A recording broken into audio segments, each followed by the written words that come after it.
Welcome to week 3 of Mindshift Mondays, a live and free 5-week mental awareness and art education workshop for everyone.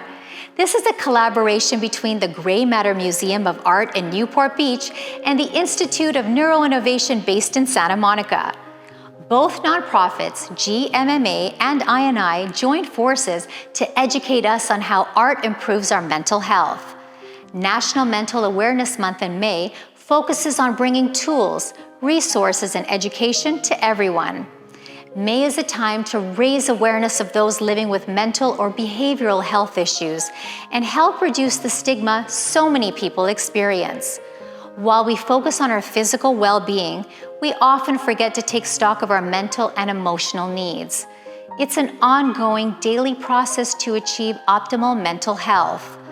The method we're focusing on in May is art. This week's speaker is Ekta Agarwal, an experienced licensed clinical social worker and founder of Shakti Therapy and Healing Services based in Los Angeles, California. Shakti Therapy offers a holistic and psychotherapeutic approach to managing mental health disorders such as anxiety, depression, life transitions, and relationship challenges. Shakti is the willpower and inner motivation that is within all of us. It reinforces that our ability to create happiness in the world comes from within. As a psychotherapist with over 10 years of experience, Ekta is particularly concerned with the impact of trauma on the mind-body connection and supporting better emotional, physical, spiritual, and relationship health. In her practice, Ekta also offers a variety of energetic modalities of treatment, such as crystal healing. Ekta has published her work with Science Direct, Good Indian Girl blog, and Women's Web. She also speaks at seminars and participates in panels across the nation as a mental health specialist. Joining us now is I&I's board member, Ekta Agarwal. We're here with Ekta Agarwal, and she's a good friend of mine and participating in Mindshift Mondays. Thank you so much for doing that for National Mental Health Awareness Month. And I just wanted to know, what kind of shift have you seen in the mental health crisis over the past year? Yeah, it's such a pleasure to be here. So thank you for this time, Aashna. You know, as we're moving out of one pandemic and slowly opening up, we're also silently moving into another one. So I have a lot of gratitude to I&I and Gray Matter Museum to shine this light on mental health. Anxiety is now the #1 leading cause of disability. Pre-COVID, we started off with depression being the leading cause. And with COVID, just you can imagine that fear of the unknown, fear of when you're going to see your family, fear of what's going to happen to your job, how are you going to make it the next day, has absolutely taken over. And anxiety now is one of the top leading causes of disability in the world. So it's not only in the United States, we're seeing this across. So not only that, you know, pre-COVID, we were seeing statistics of 1 in 5 adults experiencing mental health disorders. And today it's 1 in 3. So that's 33% of your peer groups are silently going through a mental health crisis, and they may or may not even talk about it. There's so much shame around this that not everyone's even comfortable speaking out and asking for support yet. And, you know, I think thirdly that I'll share is suicide rates. They've skyrocketed. It's the 2nd leading cause of death now. In some places, such as close to home as San Francisco, we saw more deaths from suicide than COVID-19. And when you take those into considerations and you let it sink in, like the news is loaded with COVID-19 deaths, that can you imagine suicide going above on that? I wouldn't imagine something like that at all. Yeah. But you're a therapist, so you offer a lot of help. Tell me about the types of therapy that you do. Yeah, absolutely. So, you know how it can feel really isolating when it's you versus your struggles? Exactly, yes. So as a conscious therapist, I really help you turn your personal pain into expansive power. And we do this through guiding you through new insights, tools, and healings. Our body is amazing in the way that it heals ourselves. So part of therapy is helping you tap into that inner healing intelligence, the part of you that is all-knowing. And I call that part Shakti. It's the emotional willpower. So in that space, there is the traditional psychotherapy where we really look at coping skills, we look at symptoms you're experiencing, and my approach is a strength-based approach. So it's taking a look at the downfalls you've had, what strengths you've shown, what resilience you've had, and how can we incorporate that in today's world? We all have that inner healing intelligence and power. So it's bringing that forward. The other thing I do is walking therapy. It's been on a pause with COVID-19, as you can imagine, and I'm really excited to start that back up soon. So walking therapy is pretty new and upcoming, and walking therapy is meditative. You're not maintaining eye contact, so it gives you this opportunity to have difficult questions, especially if therapy is a first-time space for you. That can be uncomfortable, talking to a stranger about your innerst, darkest secrets. And so while you're walking and you're in this meditative space, you're also increasing your serotonin levels. And serotonin's our mood stabilizer. It helps reduce the anxiety, allowing you to tap even deeper in those conversations. I love that idea of the walking therapy. So this is our workshop, and it's called Meditative Art this week. And I wanted to know what types of creative things that you do. Yeah, so some of the creative things that I do is I make vision boards. Oh yes, we have one here. Okay, so vision boards are very personal things. So I'm not going to show you details of it, but this is one beautiful vision board. Look at that. Yeah, I really love it. So I update this every year, and every year it looks different and it changes. I'm going to put this down so everyone's not reading every detail on your personal vision board. And I bring vision boards into therapy as well. A lot of times we lose hope and we're set on those conversations from our limiting beliefs. I can't do this, this is too difficult. So vision boards kind of puts a stop to that, and it allows us to take our dreams and puts them on paper. And when we do that, we begin to see this every single day, and we begin to dream. We begin to make that a reality. What I kind of taken as an offshoot from this is I have a celebration jar. So every time there's a win, I write it down, and I have my little victory dance that I do. We should have made you do this victory dance here. I'm sure it's going to involve some Bhangra moves. I'm sure it is. I don't think anyone wants to see me dance. And I think every time you celebrate, it increases your endorphins. And that gives us even more confidence to move forward. So it has a play in psychology. The other thing is I love to make candles. It's something I discovered 3 years ago, and I embed crystals in them. They're beautiful. They're so beautiful. Yeah, so there's 3 candles I make. It's love, peace, and abundance. I'd love for you to smell them. Okay, so the one let me smell yours first. Yeah, so this is love. It has rose petals and it has rose quartz crystals. And I just charge them with affirmations under the full moon. So it really is not only healing for me to make them, but it's also going to be healing for anyone who burns them, and they can manifest their desires into the universe. So that's so nice, because when people cook their food, they put a lot of love into it. And so you're putting a lot of love into your love candle while making it. Absolutely. I think energy is contagious and transfers. So when I can put that energy into this candle, whoever burns it is receiving that. And that's just kind of the beauty of how the universe works and the frequency. This is so beautiful. It has like flowers inside and rose quartz.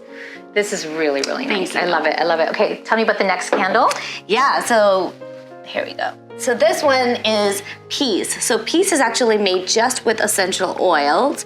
I know there are some folks who don't do well with fragrances, so this is very natural, and it has lavender, rosebuds, and amethyst. And amethyst is a crystal that's very calming. This is a great candle for anxiety. Well, I could just keep smelling these candles. You don't even have to light them. I can just sit here and smell them all day. Wow, they smell really good. Good. This is great. This is peace. And you have Shakti on here, your company name. Which is emotional willpower that we all have within us. And then the last one is abundance. We're all looking to be a little bit wealthier and a little bit more abundant in life. So abundance is filled with pyrite crystal and jade. So I'll show you. This is pyrite. It's also known as like fool's gold, but it taps into our heart chakra and amplifies the money in our life. Whatever energy we're trying to grow, it just amplifies that even more. Well, this one smells like a dessert. So I'm not going to keep smelling this. I'm going to eat it at some point. No, this is really great. I love your candles. I've always loved your candles, and I love that you're very much into crystals. So as a therapist, do all these artistic and creative things relax you? Absolutely. Absolutely. I think for sure making candles just allows me to get out of my head and just be present in that moment. A lot of times relaxation is just being. We're so caught up in this idea of human doing, and we're human beings. And so candle making, just visual boarding allows me to be in that moment, be present with what I want and enjoy it. So it's deeply fulfilling. So I had a chance to meet you many, many years ago, but you came onto the I&I board. So tell me about what attracted you to I&I and what are some of the projects you worked on? Yeah, I've loved working with I&I. Initially just the idea of brain health and wellness and really taking a look at neurology and how we can bring that out to the community is so attractive. And so pre-COVID, what we used to do is I was in charge of putting up these monthly meditations and yoga events. And so that really takes this idea of brain health and wellness and doesn't make it as daunting. It makes it a little bit more doable, a little bit more fun, community oriented. And so we're hoping to get that started back up. It's a great way for people to network, get to know each other. As we're re-entering this world again as newer versions, it's being conscious and intentional with the people you want to surround yourself with and how you want to surround yourself with. So I'm really looking forward to getting that started back up soon. All right, so we have some participants that are doing meditative art, and they're going to start this workshop really soon. So I just want to know, what kind of wisdom can you offer people, whether it's visual art or anything else? Okay, so I think what comes to mind for me is gratitude. Gratitude has played a big role for me personally and professionally. A lot of times, we're responding to that, why me? Why did I have to go through this? Why did I have to lose my family? Why am I going through anxiety? Why can I not leave? And a perspective shift I would like to offer is, why not me? What would it look like for you to just answer that question? Why not me? Well, I think it's difficult sometimes when you're going through any kind of struggle to look at it as a gift, but we always come out learning something. And so I really try to take it as it comes. And believe me, it comes in so many different waves. There's so many highs and there's so many lows, but I really like to just take it as it comes, because I always think, the universe has a bigger plan. Absolutely. And that's more my attitude in life. Yeah, and you build strength in those moments. And when we ask that, why not me, it's because this is a gift, because this is what I'm meant for, because my purpose is this, and it just becomes lifted a little bit more. And it's all part of our own journey, right? It is part of our own journey. Yeah. Well, thank you so much, Ekta. This was really enlightening. We got to hear also about your beautiful candles. And I love, love, love your vision board. It's beautiful. In the middle of it says love. So if people are struggling right now and they do really need to talk to a therapist, and visual art and creative outlets are not enough, how can they reach you? Yeah, I'm definitely available on my website, shaktitherapyhealing.com. I'm also very active on my Instagram daily, and I post a lot of just tips and thoughts on how to move through the day. Sometimes whether that's a hard day, or sometimes if you need that boost of inspiration, and that's Shakti Therapy. So reach out, whether it's a question, to say hello, or to learn more about therapy. I'd be happy to guide you. And definitely share all of your creative things that you do, because these candles are absolutely beautiful. I might have to take some of them. I'm just kidding. But thank you so much for joining us, and we're almost ready for our workshop. Wonderful. Thank you so much. Thanks, Ekta and everyone at I&I for collaborating with GMMA on Mindshift Mondays. I feel very lucky to get to spend the day at this beautiful and peaceful location. This is the Gray Matter Museum of Art, dedicated to educating and opening the imagination of all ages about California's coastal region through art. The museum embraces local artists and their need to share their works. Our third workshop is Meditative Art by Sheila Darcy. I remember meeting Sheila years ago through a mutual friend and being blown away by her talent. I even got to paint with her one evening, and this was our watercolor creation. Sheila has been instrumental in shaping the culture and diversity of companies.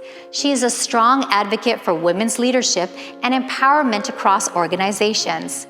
Sheila expanded her artist roots and founded Sketch Poetic, a creative expression practice to support mental and emotional health. What started as a personal commitment to sketch daily soon became a catalyst for her own transformation.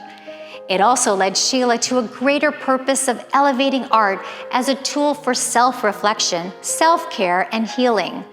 Through art, she was able to sketch and paint her way through complex emotions and process both her conscious and subconscious thoughts. The benefits of this practice became evident in her mental and emotional well-being. It also became a therapeutic tool in helping process anxiety and trauma. Here's Sheila's story. Hi. First of all, let me say that if you're watching this and you're struggling, just know that you're not alone. It's natural to want to fold in to all of the things happening in the world today. And every day that I think about what's happening, my anxiety brews. And that's one of the things that led me to my journey of Sketch Poetic. So I first wanted to say to you, it's okay. You're not alone. And all emotions are here to serve us. And I wanted to share my story in the hopes that it will connect with you and also give you hope, because in the midst of my darkness, I remember the one thing that kept me going was this belief that there was this army of people around me, not only protecting me and loving me, but believing that things would get better and this too shall pass. And while you hear that, sometimes really feeling it is all that's needed. So let me share my story in the hope that you can connect with it in some way and that you can see the light at the end of this tunnel. For me, it all started with turbulence. I used to be super afraid of flying, so much so that it started with turbulence, but it got to a point over a period of a decade where I started to have to drink to get on a plane. It was really embarrassing. I'd buy these little bottles, and I remember sitting with my daughter drinking these little bottles and the shame that washed over me, knowing that I had to basically numb myself to just get through the flight. And unbeknownst to me, that turbulence was symbolic. It was a metaphor for something greater. And so about 4.5 years ago, I was at the height of my career. I was an executive at an innovation agency. And I just was not mindful. I was pushing through everything. I was not really aware of how I was feeling. And I was, from the external perspective, I looked and felt like I was successful, but deep down inside, I felt like something was lacking. So after much, I would say, hesitation, I decided to see a therapist. And I don't know about you, but therapy for me was a stigma. I thought other people need therapy. I don't need therapy. Or other people have mental health issues. I don't have mental health issues. And coming from a Filipino culture, we were raised to feel grateful. We were raised to feel happy, positive. And what nobody told me is that you can feel grateful, but feel angry. You can feel grateful and scared. You can feel grateful and feel despair. And knowing that and the idea that you can feel multiple emotions at the same time really unlocked my understanding, not only of emotions and the paradox of emotions, but it allowed me and gave me permission to feel it all. So when I saw the therapist, what was really, for me, the most fascinating thing is I didn't understand what anxiety was. I'm embarrassed to admit that I don't even think I knew what the word anxiety was. And about 5 years ago, somebody at my work said, hey, you have anxiety. I said, what is anxiety? I had to Google it because that's how foreign that word was for me. And so one of the things I want to share with you is it is not uncommon to not understand the language of emotions, let alone feel them. So don't feel ashamed if you don't know how you're feeling. Don't feel ashamed if you don't even understand what you're feeling, because that is part of the journey. So when I found out that my anxiety was showing up in my body through fanaticism, through perfectionism, through the need to push through everything, and again, lack of mindfulness, I was not aware. talking a million miles an hour, had a frenetic energy. And I was done. I think there was one moment in my life where I just realized, enough, I have to address what it is that I'm suppressing. And through that, I met a therapist, and she shared with me that my anxiety is basically energy in my body I'm not releasing, which is why I would hold my breath. I would be tense. My body was tense all the time. And again, I didn't know this. This was all happening in the background of my life. And for all intents and purposes, it looked like I had my life together. And the reality is, inside, I was falling apart. And she said, you really need to figure out a way or a channel to release those emotions. And I'm like, well, I've tried yoga, I've tried journaling. And she said, have you tried doing something that you love? And when she said that, the very first thing that came to mind was art. When I was a kid, and I went through a lot in my childhood, I went through a lot of trauma. And in that conversation, I realized that my turbulence that I was feeling on the plane actually connected me way back to my childhood, where I had a tremendous amount of turbulence. I had an alcoholic father who was very abusive. I grew up as an immigrant in a country that I didn't know. I didn't speak the language, and I was bullied for being brown. I didn't like the way I looked because I wanted to fit in the sea of white that I saw. And growing up in that environment, I just shut down. I didn't have a voice. I was meek. And so I would escape in my art. And so when she said that, I went, you know what? I think I'm gonna try sketching daily. And I'm gonna just put it all out there. And when I did it, I didn't think about going back to my art or returning to my artist side.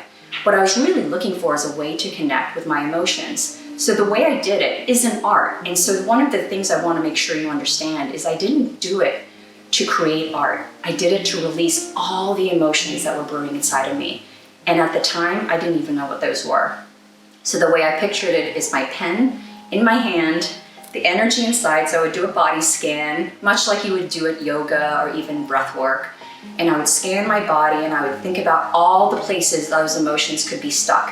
And this is way before I understood the language of the mind, body, soul connection. This was so foreign to me. I mean, I came from the business world and I could speak that language like the back of my hand. But then I heard about breath work and mind-body connection and chakras and consciousness. And I'm like, what the hell is that? I have no idea. So I tripped into this practice really in a very innocent and simple way just to release these emotions. And what ended up happening is magic and this beautiful divine, what I call a divine connection to something deeper and more personal within. So as I was sketching, I chose to use a pen, and that was really purposeful because I'm not sure about you, but I was a perfectionist. So I used to have tons of sketchbooks where I would start something, and if it wasn't perfect, I would stop. And over time, I would buy a new sketchbook as if I was starting a new chapter. Clearly a metaphor. And so what I committed to do is I promised myself, I'm going to get through every single page of this book, even if I don't like what's coming out. And because I made that commitment to myself, I already knew I was taking a leap to some sort of healing and transformation. And so every day I sketched. It started off shaky, started off like doodles, very surface, because I wasn't looking to do anything other than just to release. And then over time, this beautiful thing happened. I started to look at the marks on the page, and then I started to let my thoughts flow through. And that's one of the reasons I love sketch poetic or daily sketching and the way I do it. Is in a lot of the creative expression practices out there, they tell you to meditate, which is a beautiful place, and you do need to get into flow as a way to enter this process. But then it invites you to be uncomfortable, whether it's making a mistake on the page or feeling something you don't want to feel. And I think that's the part that I believe is transformative and powerful about daily sketching, is that I invited that discomfort in, but I did it in a place that made me feel safe. And that is the word that I'm telling you unlocked me. I hope as you hear the word safe, it unlocks you. But we look at the world around us, we think about COVID and all of the isolation that we have felt and the uncertainty we have felt, and we're looking and grasping for safety. And I'm here to tell you, it's not out there. It isn't. And it took me 40 something years to figure this out. I had to look in. I had to allow myself the vulnerability and the courage to go inside, but I did it in a way that made me feel safe through my art. And that's the beautiful thing. It could be dancing, it could be music, it could be singing, it could be playing an instrument, gardening, cooking. Creative expression is a way to connect to your inner world with a lifeline back to the external world, because you're connecting with your body and you're creating. So I wanted to share that with you because as I was sketching, and again, think of the blank page as a metaphor for life, every page was a new day for me. Every page, I greeted it with the same enthusiasm I did before, the Sheila that was always positive, the Sheila that always got through everything. The difference is, today I greet the page with curiosity, with excitement about what's happening inside that I need to manifest so that I understand what is happening so that I can see the world through the lens of my heart and through the lens of my soul and not through the lens of here, because I've spent way too much of my life looking at the world through the lens of my mind. And remember, there's judgment around emotions that aren't necessarily just coming from your personal judgment. We judge emotions because of how we were raised. So I'm going to go back to my childhood. When my father, who was very abusive and very volatile, when he expressed anger, unbeknownst to me, I put anger in a bucket of bad. And what I didn't realize is as I was growing up, anybody that expressed anger, I would immediately shrink. I would immediately shut my voice because I wanted to create peace. And I didn't understand my connection with anger. And what I didn't realize is that is an emotional connection that a lot of us don't understand. We don't know why we shrink when we feel shame. We may not know that when we're feeling despair, why we want to hide. But it's also the same with joy. And when I do workshops, so one of the things that happened to me is as I found the gift of daily sketching and unlocking me, I had to share it with the world. I'm like, do people even know they can get here through art? And so I started doing these workshops. And one of the biggest assumptions I had was people were afraid to go in the dark. But the biggest thing that blew my mind is that people were also afraid to experience joy, because a lot of people out there, and you may be one of them, are afraid to be in the light. And because their life was so hard, they've gone through so much trauma, that the idea of sitting in joy is so terrifying because one, it's unfamiliar. Two, they don't know if it's going to last, so why sit there?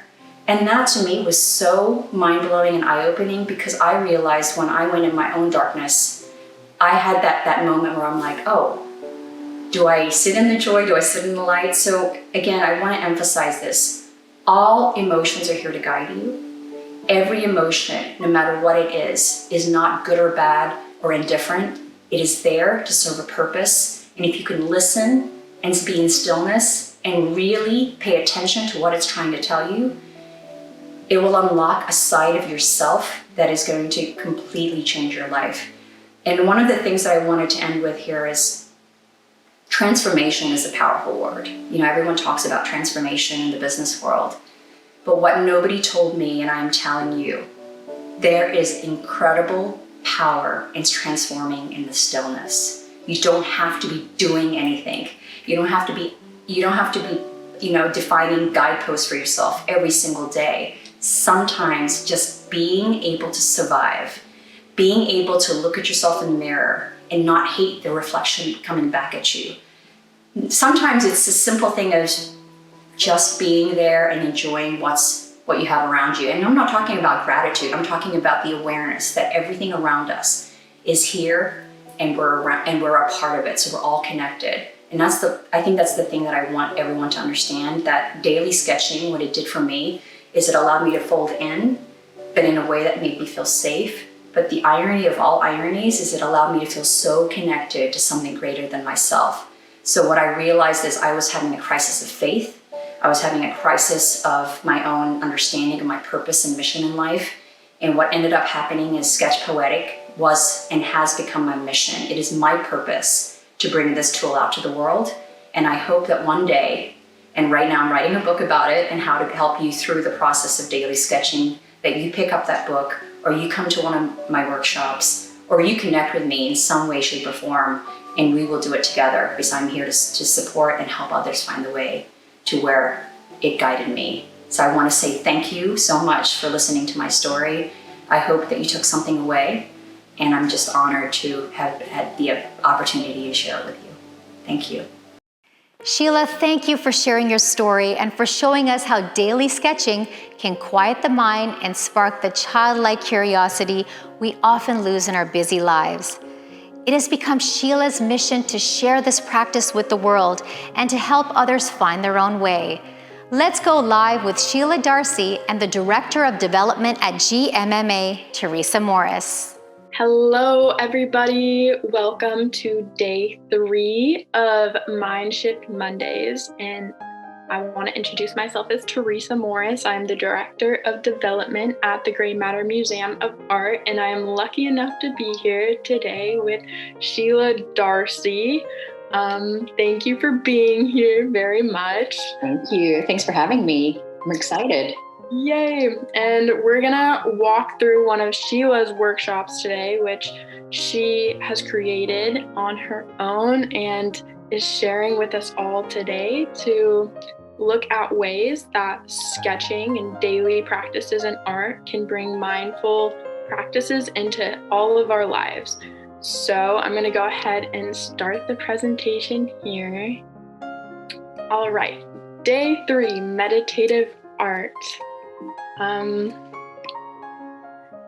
So I want to go back to an article that Aashna had discussed with us in our introduction, and that was an article titled "The Effectiveness of Mindfulness-Based Art Therapy for Symptoms of Anxiety, Depression, and Fatigue, a Systematic Review and Meta-Analysis." So this article reviewed several different studies correlating mindful-based art practices in correlation with pharmaceutical treatment in patients that have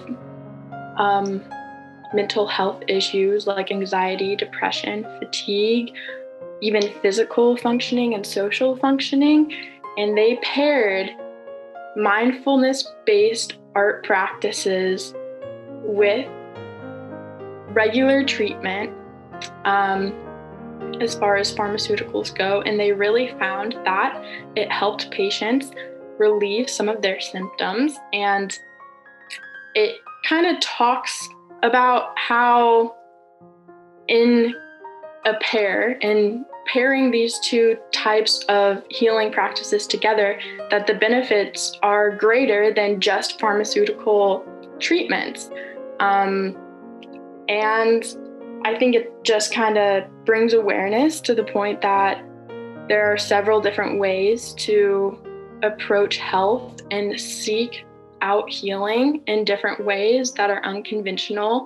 And, although these studies are very early in development and it's hard to draw a direct correlation to art and wellness, but as we can see in this article, which we will be sharing a link with you all of the participants, it's very interesting to see how beneficial art and mindfulness is in individuals dealing with health problems all around the board, physical and mental health.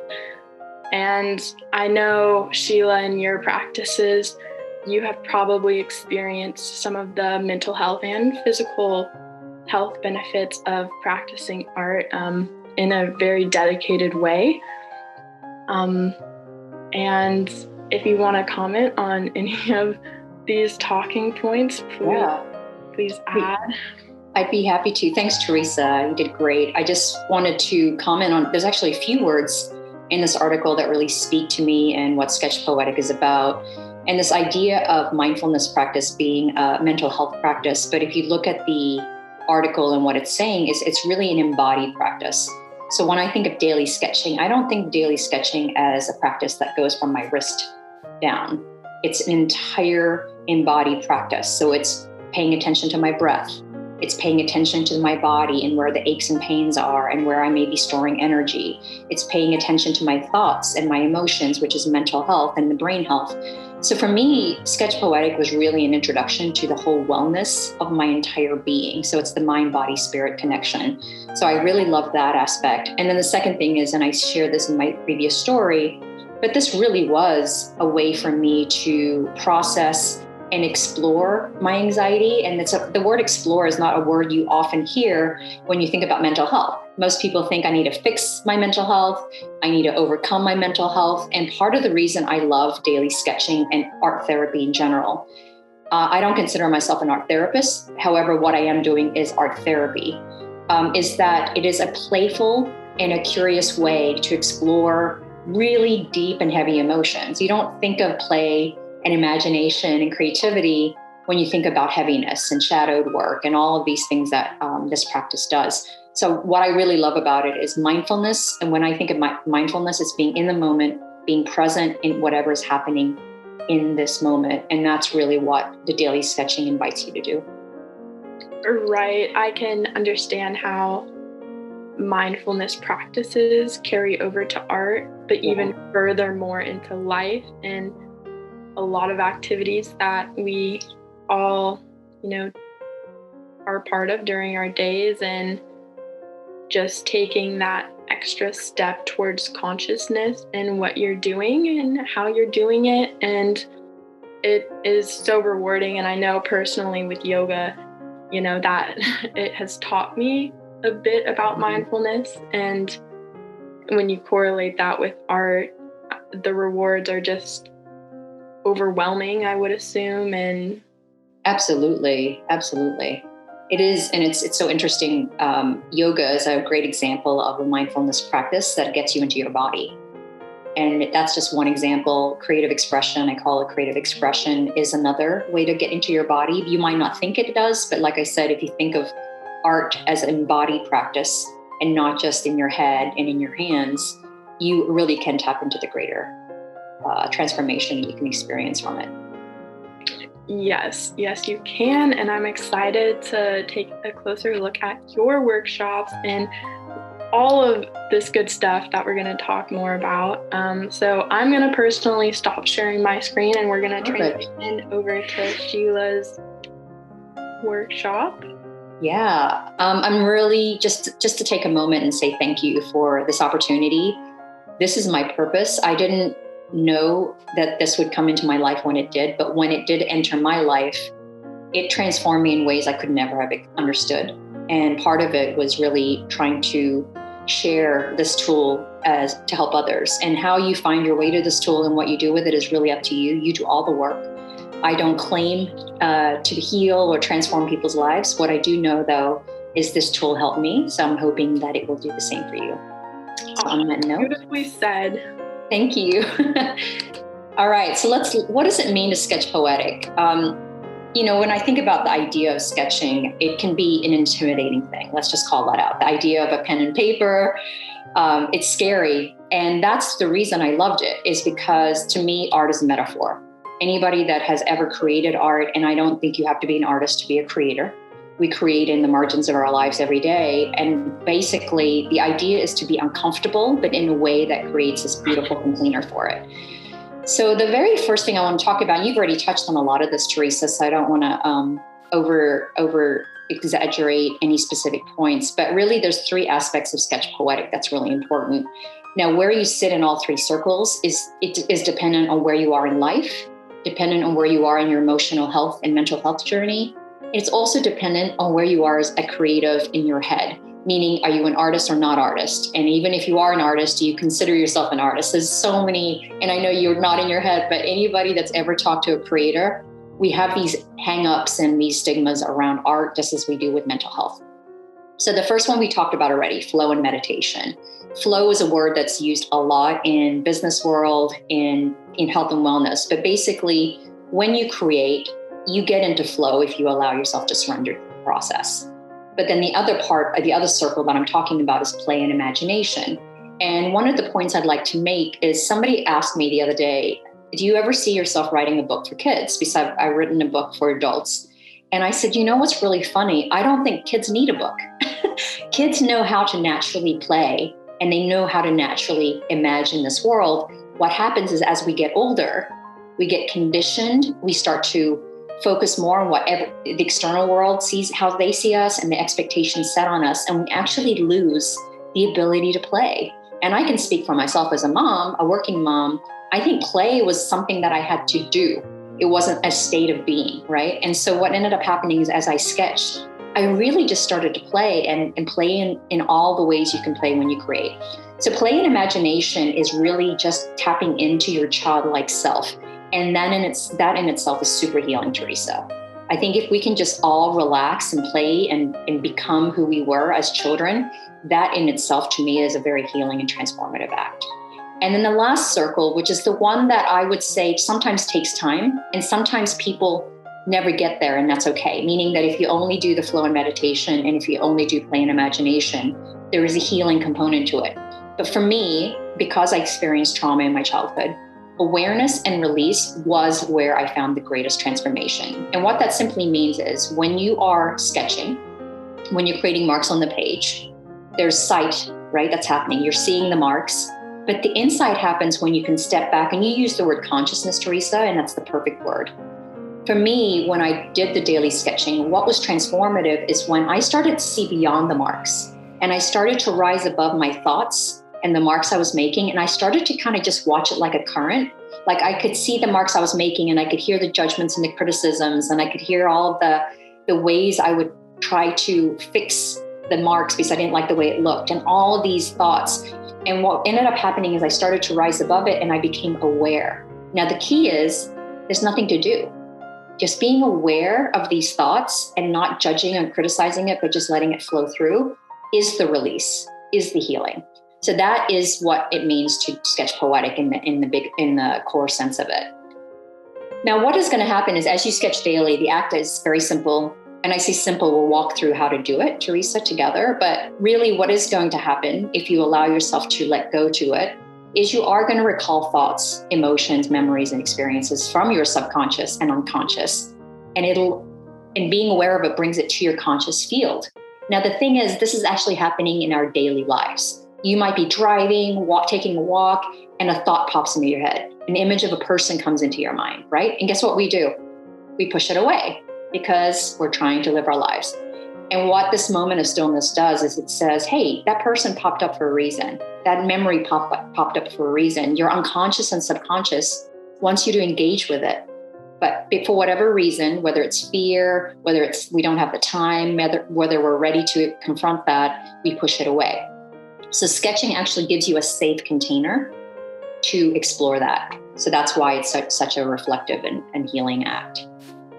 The science behind the art, now, the Pacific basically the neuroscience of this can be spoken to by many experts. I am not an expert at this, but what I will say this, Teresa, and I would like to pause to hear if you have any thoughts before I continue, is that I didn't know any of this stuff. And I said this in my intro. I didn't know about neuroscience and the mind, body, spirit. I just knew something was shifting within me. It was very intuitive.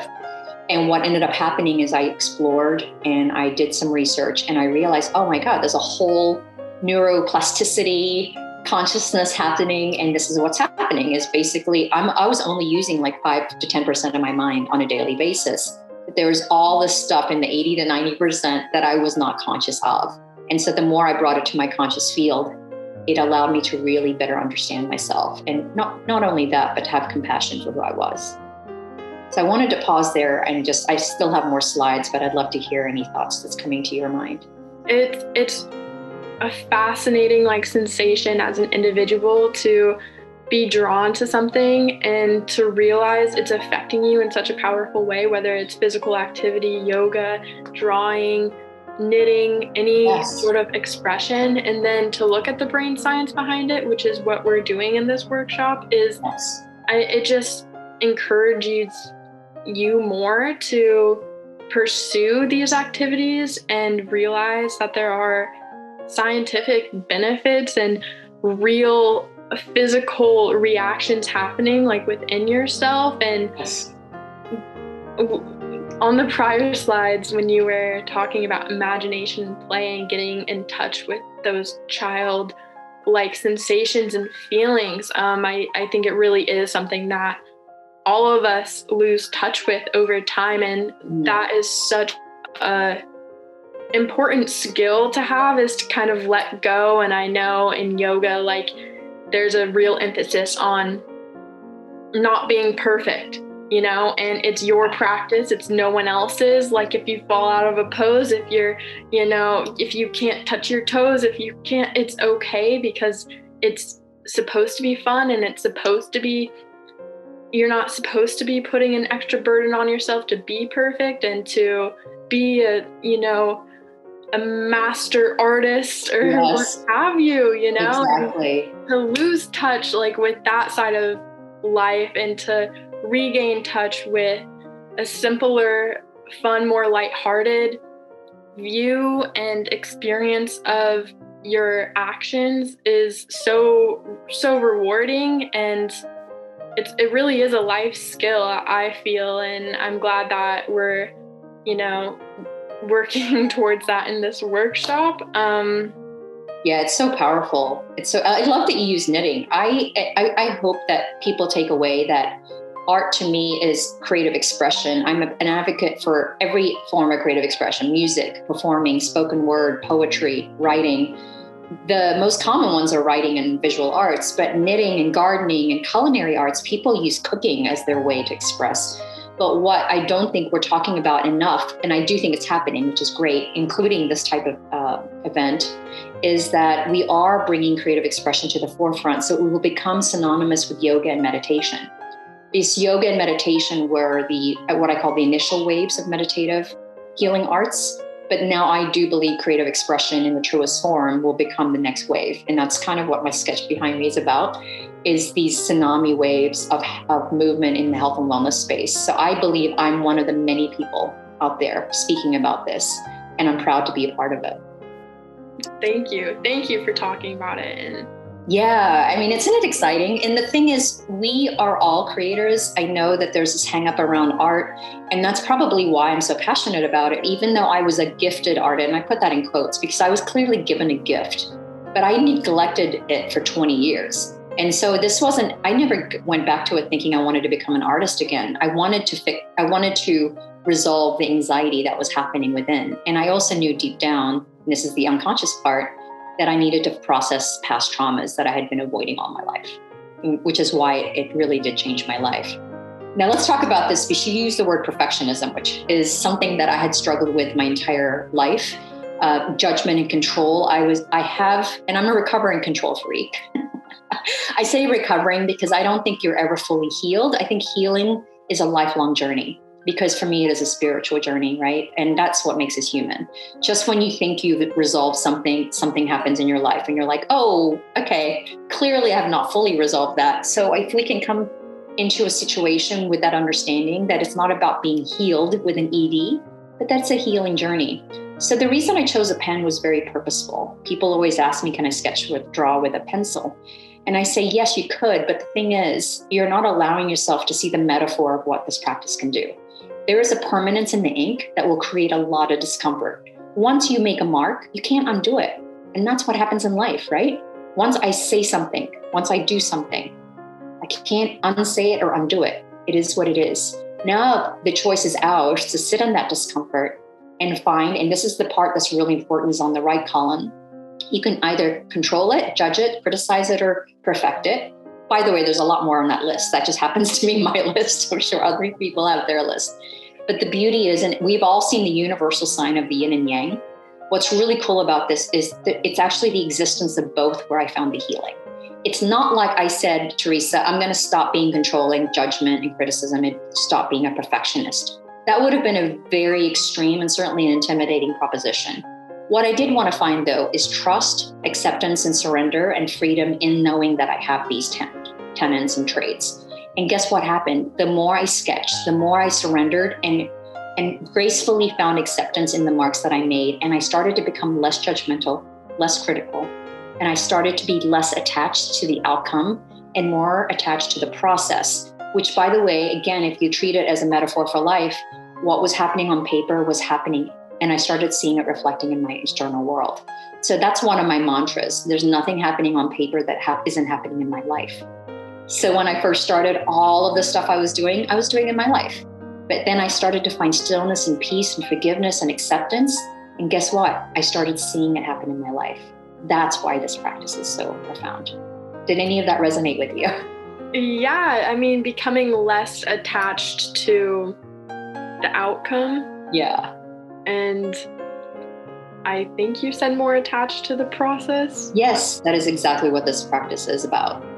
I know last week we had spoke to Susan Leonard, who, works with landscapes and oil painting, and she has no formal training. And she's like, I don't know what comes over me when I create these works of art. She's like, it's something inside of me. I can't explain it. And she's like, she trusts the process, She does. She does. She's like, I don't like everything, but most of this stuff I find rewarding in the fact that, low expectations and, not even having expectations. Yeah, that's the key, not having expectations. Absolutely. Right. And being vulnerable and just, using your intuition to guide you it can bring the most wonderful outcomes that you're not even attached to and you're expecting. So I'm excited. I'm excited to work through. I hope you do. I hope you actually engage in it. I always encourage my workshop participants to do it for 21 days. 21 is the number of days I do my workshops. And there's a reason, because there's a journey in the 21 days that happens. And so I definitely invite you to do it as part of this. I hope you do. So let's talk about the actual practice. You mentioned stream of consciousness. That is another word. There's so many different ways to say flow, but stream of consciousness is another one. And you're absolutely right. Letting go and surrendering to the process is truly where a lot of the magic lies. So let's talk about honoring the practice. So this is really important, Teresa, because when I talk about what I do, and I say this not just from a place of humility, but the reality is daily sketching is not original, right? The actual act of daily drawing or doodling or sketching is not original. It's existed for dawns of time. Art therapies existed for dawns of time. What happened to me is these things. I started to ritualize it. And I say ritual, not in the religious context, but I really wanted to create and revere it. So I created a space, and you can do this. And this is what I'm inviting all of you to do, is creating a space and ritualizing it is more around revering the act itself. And you can do it many ways. You can do it through creating a space that you honor, like a place in your house, in the backyard. I did it at a coffee shop. I was going to this coffee shop Monday through Fridays, and I became like Norm from Cheers. Everyone knew I was there, and I was always sketching. I really rarely engaged with people, but people that observed me would always say I had this energy around me of calmness and stillness because I was doing something, and it didn't matter who was around me. It was just something that I held. The other way to ritualize it is in the time of day. So it was a morning practice for me, but then the pandemic totally screwed that up. And so now I and I'm going to be honest, I don't do it the same time of day anymore. What I do though is when I feel a need to express, I ritualize it in that regard. Like, okay, Sheila, you clearly want to express something. Starting on time, I already mentioned to you, is something that's harder. I'm hoping that once the pandemic, as we get more to the closure of the pandemic, that we'll be able to do that. But 30 minutes is what I recommend. But if you don't have the time for whatever reason, 10 minutes is more than enough. In my book, I talk a lot about time, and I have 2 prompts in each of my chapters, a 10-minute and a 30-minute prompt. And then this is the part that's more speaking to what happened with me, but I think a lot of people can relate. Before I did this, Teresa, like I said in my story, I took a 20-year hiatus from any sort of art practice. Every now and then I would do it, but I barely did it. And I was an art major. But what you'll see is I had a stack of sketchbooks in the garage where I start. And then if I didn't like it, it wasn't perfect, I'd buy a new sketchbook. And that was really a metaphor for how I saw my art. I had it had to be perfect. And if it wasn't perfect, it didn't seem like I would want to continue on, and I would stop. And so I committed when I did this to sketch on every page and do it until the end of the book. That was really the only goal I had in mind. And in that commitment to doing so, I also found healing. And then this is the last slide, and I'll pause and then we'll do the leap together. But simple steps to get started. So as I said in our initial conversation, Teresa, this isn't a sketching practice for me. This is an embodied practice. So the very first thing I do is a body scan. Now, the body scan can be as slow in terms of the kind of yoga breathwork type of slow to a quick, I'm in a coffee shop and I don't want people to look at me because I'm doing a 10-minute body scan. Right. But I do both, by the way. If I'm at home, I tend to take my time and do it in conjunction with some meditation breathwork. But if I'm at a coffee shop, it's like close my eyes. And this is how I picture it. I picture it as an X-ray machine, and I go from the top of my body all the way down to my toes. Now, the reason I do this is important. I'm paying attention to discomfort. Discomfort can be in many different ways. It could be aches and pains, like my jaw. I have a headache. My eyes are strained. My shoulders are tense. My gut, I'm hungry, or I have indigestion, or I have heartburn. You might have worked out, but basically the idea is you're paying attention to aches and pains and discomfort, and you're not supposed to do anything with it other than awareness, be aware of it. We don't do this enough. We don't pay attention to our bodies enough. For me, breathing was a big one. I didn't know about breath work prior to doing Sketch Poetic, and I've since uncovered breath work, and it is the lifeblood of who we are, right? Our breath. And so I realized I had not only shallow breath, but I held my breath a lot, and I'd be out of breath. And it was very much tied to my emotional state. So that was really unlocking a lot. And then being second, after I do my body scan, I ask myself a simple question. How am I feeling? Once I ask that question, there's three answers to that question. 1, I'm feeling X, right? 2, I'm feeling B. This is how I'm feeling. I'm sorry, 2 is I don't know how I'm feeling. So I'm feeling X, or I don't know how I'm feeling. And the third bucket is I'm feeling a whole lot of crap. And so that's what's going to happen. Similar to step 1, you don't need to do anything about it. You're just cataloging it. The idea is to get used to not doing anything with it, because we're so oriented to getting to fixing things and having all the answers. This is getting you into the practice of just being aware of it. And then you start to sketch. So that's the third step, is feeling and expressing. So pay attention to your breath. And then basically all I do is once I've done my body scan, I know how I'm feeling. I'm feeling like in this moment, I'm feeling very grateful. And I'm hoping that this is going to impact people. So I feel a little bit of pressure. You're right. I'm just being honest. Right. And so I'm hoping that when I sketch that I'm releasing all of that in. So it's an inner purge out. So I'm going to pause here for a second, and basically we will take the lead. But I wanted to share that the act of sketching can be intimidating if we think about it as sketching, right? And what I really want people to think about is these brain hacks. And then I want to see if you had any questions, Teresa, and then we're pretty much done. Okay. Is if you thought of it as drawing, it can be very intimidating if you're not an artist. But these are the 3 hacks that I use that I hope really helps connect people to the fact that this isn't just a sketching, it's an actual mental health and emotional practice. Is imagine your pen was a dancer and your paper was a dance floor, right? If I said to you, Teresa, sketch peace, would peace look like this? Probably not. Peace, what would peace feel like for you, Teresa? Just entertain me. What would peace feel like? Something curvy. Curvy, love it. Maybe some blue. Or Yes, color came to you. I love that. Right. Some harmonious kind of like injunction of some shapes and lines, Right there. If you just sketched that, you've just sketched peace. So the reason I use that, Teresa, I couldn't have asked for a more perfect answer, by the way, is that when I say sketch your emotion, people sketch the symbol of peace, like the peace sign and the dove. And that's how conditioned we are to not feel, right? The symbol of a peace sign is not peace. It doesn't feel like peace. What feels like peace is what you just said. It's curved line, there's harmony. And so that's one hack, is to treat the paper like a dance floor and your pen like a dancer. The second one is if you're a musician, right? If I were a conductor and my pen was a baton, now, Teresa, same exercise. What would peace sound like to you? Like if you were hearing a peaceful piece of music, describe it for me. How would that feel? More level. Level. More on the lower.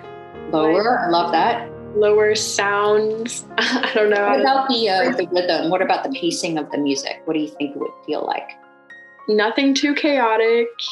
Right. All within like a lower frequency of movement, of sounds. And yeah, I'm just imagining some meditation music. Yeah, no, that's exactly it.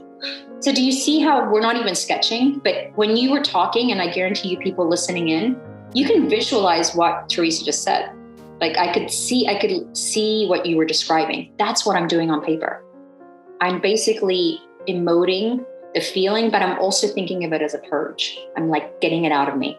And then the third one is I created this third hack for what I call the systems thinkers, the engineers, the scientists, the people that truly feel like they're completely inept when it comes to creativity. I have a hack, and it's a meditative one. So imagine your pen is that little hammer that they use when you're an archaeologist. When they're digging for fossils, they have this little tool, and it basically they're doing this the entire time. So they don't want to hurt the fossil. They want to take a little bit at a time. So if this idea scares you, just do that. Get your pen, and it looks like blades of grass. But guess what's going to happen, Teresa?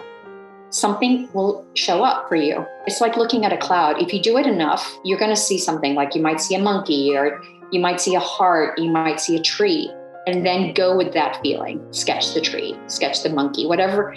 But the idea is that now your subconscious and unconscious is getting invited because you're in a flow state. So I'm hoping those 3 brain hacks help, because it really is about connecting this as not just a sketching practice, but really a practice to engage your emotions. Amazing. Those are great skills that I think we can all reflect on as we, jump into some personal artistic practices of our own. I love the dancing metaphor. Yeah, I love it too. Paper is the dance floor, and the writing utensil is the dancer. And another point is like emotive expression. That word you used is just right on point with what this whole workshop is about, and how we're trying to process our own life experiences, especially right now through the pandemic. Yeah, absolutely. And get that out in an artistic way and in a mindful way as well. So I'm excited to see what the sketches turn out to be like. Let me, and I'm just going to share the last 2 slides to wrap it up. And then basically what I'm inviting everyone to do that is listening is, after you hear us speak, I ask you for 10 minutes to do it on your own and let the thoughts come in and just let them pass. And it's really uncomfortable, but that's part of the reason I wanted to share this last 2 slides, is because it's really important that we understand the guiding principles of sketch poetic. So you will be uncomfortable. And I want you to be uncomfortable, but you're doing it in the act of play and creating. It's not about perfection, which we beat the dead horse on that one. There are no mistakes. So that's a big one. If it feels like a mistake, I get it, but it's not. Every act and every mark is purposeful. Trust the process. This one is really important. You're an audience of 1. That's a big one, because a lot of people that tend to judge and criticize, it's not coming from them.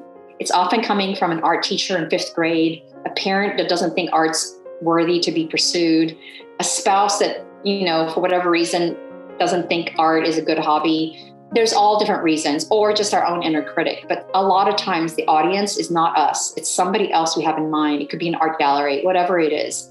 This is about you. If nobody sees your sketches, that's more than okay. And actually, I recommend it, because this is about inner journey for you. And then just be patient with yourself, right? And then the last thing I wanted to show you is this is the invitation, is to do this. And I shared a lot of the stuff. Speed. Think about your speed of your hand, the fluidity of the movement, the structure of the movement, the control. So really embody it. And then the space you take up on the page. So think about the placement of where you want to sketch. Do you immediately want to go center like most of us? Or do you want to try to sketch around the borders of the page? Invite all of that in. And these are just some marks that my workshop participants, when I ask them to do certain emotions, these are just some of the lines that showed up. And you can still see some symbols in there, Teresa, but that's okay. Sometimes it's hard for people to feel an emotion, but I just wanted to share that. And that is it. That is sketch poetic. And that at the core is the practice. And I will just say this, and I'm sharing another personal part because I really want this to come out more. It's one of the things that I'm really passionate about. I know you notice I use the word purge. I'm really passionate about Sketch Poetic for one reason, and it's because in my younger life, in my childhood trauma, I found unhealthy ways to cope with my emotional and mental state. And I did it through eating disorders. I was a bulimic and anorexic throughout my, I'd say, high school and college years. And it's not something I get to talk about a lot, but I do it because I know it'll connect with a lot of people. So now what I've done is I've accepted the reasons, or certainly invited the understanding of why I did it. And now I have taken what I used to do in an unhealthy way, and I've created a healthy way to purge, which is through my sketching. So I use that word because it's my way of making peace with that part of myself and not judging and criticizing who I was in order to get to where I am today. And that's really what Sketch Poetic is about. And the reason it's healing and transformative is I'm not asking you to turn away from the shadow side of who you are, but to invite it in and to make peace with who you are, because none of who we are would exist without a shadowed self. We all have it. It's just that we often neglect it, and we certainly feel ashamed of it. And I want you to know I show up in every way now, in my shadows, in my light. Sometimes I'm more shadow than I am light, but I've never done that before. I think I've always just shown the light side of Sheila, never showing both. And so that's the invitation. And compassion is the word that comes up a lot in my practice. Well, thank you for sharing that so much. And I know all of us are such complex human beings, and the shadow side and the light side are both, valuable in their own ways. And the way you cope with trauma and your past is unique to all. And I really believe that art is an amazing tool to do so.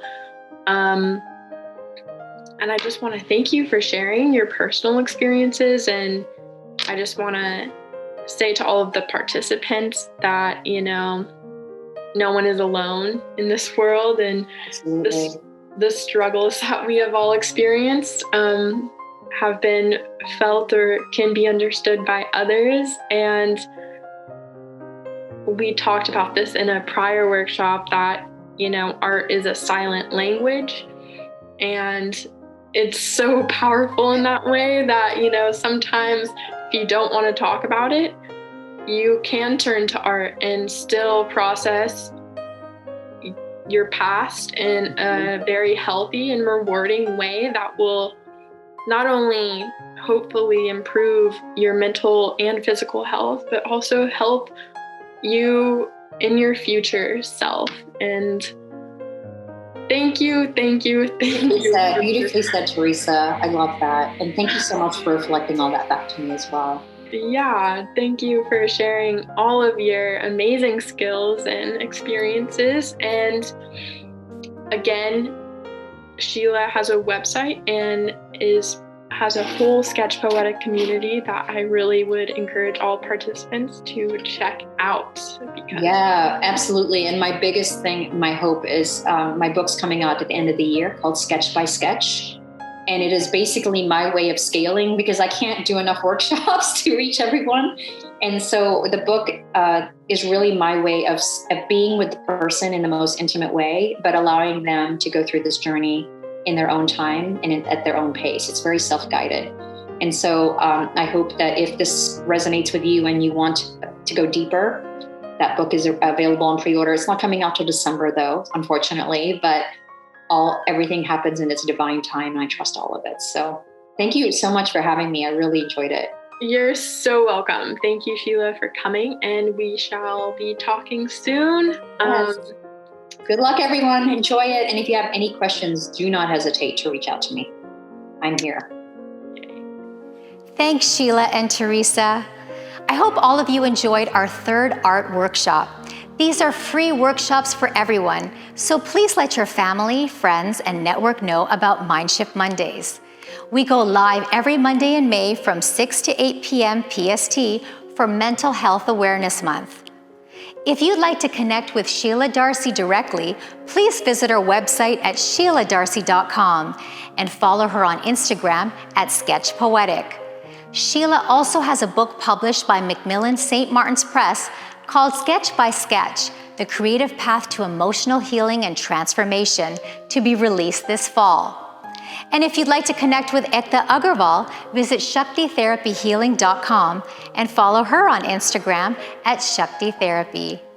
Next week's workshop is Artistic Self-Imagery with Catherine Spinovitz.